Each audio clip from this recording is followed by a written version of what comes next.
Kidney stone വരുന്നതിനുള്ള കാരണങ്ങളും പരിഹാരവും ഈ വിഷയത്തിൽ നിങ്ങളോട് സംസാരിക്കുന്നത് കൊച്ചി VPS ലെക്സ്ചർ ഹോസ്പിറ്റലിലെ associate consultant urologist doctor Adil അബ്ദുള്ളയാണ്.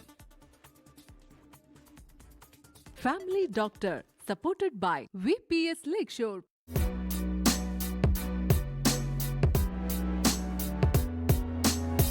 എപ്പോഴും രോഗികൾ എൻ്റെ അടുത്ത് വന്ന് ചോദിക്കുന്ന ഒരു കാര്യമാണ്, ഡോക്ടറെ, ഞാൻ നന്നായിട്ട് തന്നെ വെള്ളം കുടിക്കുന്ന ഒരാളാണ്, പക്ഷെ എന്നിട്ട് എനിക്ക് വീണ്ടും വീണ്ടും മൂത്രത്തിൽ കല്ലുണ്ടാകുന്നുണ്ട്, എന്താണ് അതിന് പോംവഴി എന്നുള്ളത്.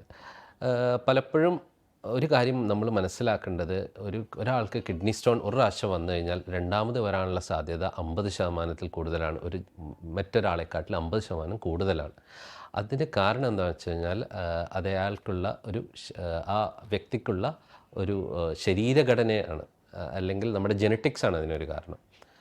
പക്ഷേ ഇങ്ങനെ ജെനറ്റിക്കലി പ്രീഡിസ്പോസ്ഡ് ആയിട്ടുള്ള, അതായത് ജനിതകമായി കിഡ്നിയിൽ സ്റ്റോൺ ഉണ്ടാകാൻ സാധ്യതയുള്ള ഒരാൾ വളരെയധികം മറ്റുള്ളവരെക്കാൾ കൂടുതൽ വെള്ളം കുടിക്കണം. പലപ്പോഴും ഒരാൾ നന്നായിട്ട് തന്നെ വെള്ളം കുടിച്ചാലും കൂടുതലും അത് മൂത്രത്തിൽ പോകാതെ വളരെയധികം വേർത്ത് പോകുന്നത് കൊണ്ടാവാം ഒരു പക്ഷേ ഇയാൾക്ക് കിഡ്നി സ്റ്റോൺ ഉണ്ടാകും. അപ്പോൾ എപ്പോഴും പേഷ്യൻ്റ് എന്തോരം വെള്ളം കുടിക്കണമെന്ന് എന്നോട് ചോദിക്കുമ്പോൾ കണക്കനുസരിച്ചാണെങ്കിൽ ഒരു 2.5-3 ലിറ്റർ വെള്ളം കുടിക്കണം. പക്ഷേ അതിലും എളുപ്പം പറയുന്ന ഞാൻ ഒരു വഴി എന്ന് പറഞ്ഞാൽ, എപ്പോൾ മൂത്രം ഒഴിക്കുമ്പോഴും മൂത്രത്തിൻ്റെ കളർ നോക്കുക. മൂത്രം മഞ്ഞ കളറിലാണ് പോകുന്നത്, അല്ലെങ്കിൽ കടുത്ത കളറിൽ, അത് കൂടിയ കളറിലാണ് പോകുന്നത്, അതിൻ്റെ അർത്ഥം നമ്മുടെ ശരീരത്തിൽ ജലാംശം കുറവാണ്, നമ്മൾ മൂത്ര ഉൽപ്പാദനം കുറവാണ്. കൂടുതലായിട്ട് ഒരുപക്ഷെ നമ്മൾ കുടിക്കുന്ന വെള്ളം മൊത്തം വേർത്താണ് പോകുന്നത്. അപ്പോൾ ഞാൻ എപ്പോഴും പറയാം, മൂത്രം നോക്കിയിട്ട് മൂത്രത്തിൻ്റെ കളറ് തെളിഞ്ഞു പോകുന്ന രീതിയിൽ വെള്ളം കുടിക്കുക. അതായത് മൂത്രം മഞ്ഞച്ചാൽ പോകുന്നതെങ്കിൽ കൂടുതൽ വെള്ളം കുടിച്ച് അത് തെളിയിക്കുക.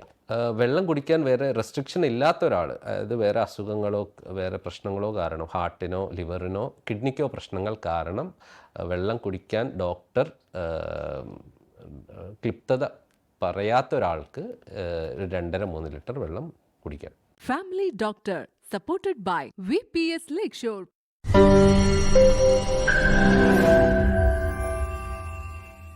ലോകത്തെവിടെയായാലും ഏത് സമയത്തും 24 വാർത്തകളും ഓഗ്മെന്റഡ് റിയാലിറ്റി പാക്കേജുകളും എക്സ്പ്ലെയിനറുകളും വിശദമായി കാണാൻ ഞങ്ങളുടെ YouTube ചാനൽ നിങ്ങൾക്ക് സബ്സ്ക്രൈബ് ചെയ്യാം.